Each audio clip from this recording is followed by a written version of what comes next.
وقت کا خلیفہ ہے، اندر محبوس ہے، پانی بند کر دیا۔ ہاں ذرا جواب دیجئے، طاقت پاس ہے، فوج پاس ہے؟ فوج بھی کون سی جس سے ساری دنیا کام رہی ہے؟ فوج پاس ہے، طاقت پاس ہے، ہاں حکومت پاس ہے، وہ لوگوں خلافت پاس ہے۔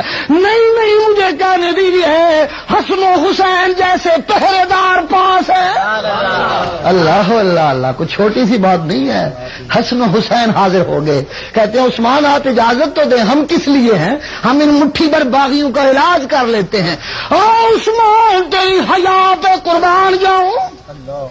عثمان کہتے ہیں نہیں تم نہیں جا سکتے، مجھے ایسے خوشبو آتی ہے عثمان کے جواب سے جیسے یہ کہہ رہا ہوں اے حسین و حسن، اے نبی کے پیارو، او نبی کے پیارو، او نبی کے لختے جگرو۔ میں عثمان نے تو آج تک اتنی حیا کی ہے، پیغمبر کے منہ سے نکلتا پورا نہیں ہوتا تھا، میں اپنا مال لٹا کر پورا کیا کرتا تھا۔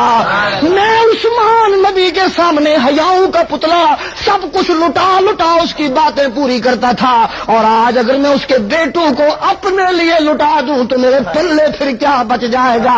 نہیں، میں محمد رسول اللہ کو قیامت کے دن کس منہ سے جاؤں گا کہ اس کے بیٹوں کو اپنی جان بچانے کے لیے چلایا؟ نہیں، میں تمہیں اجازت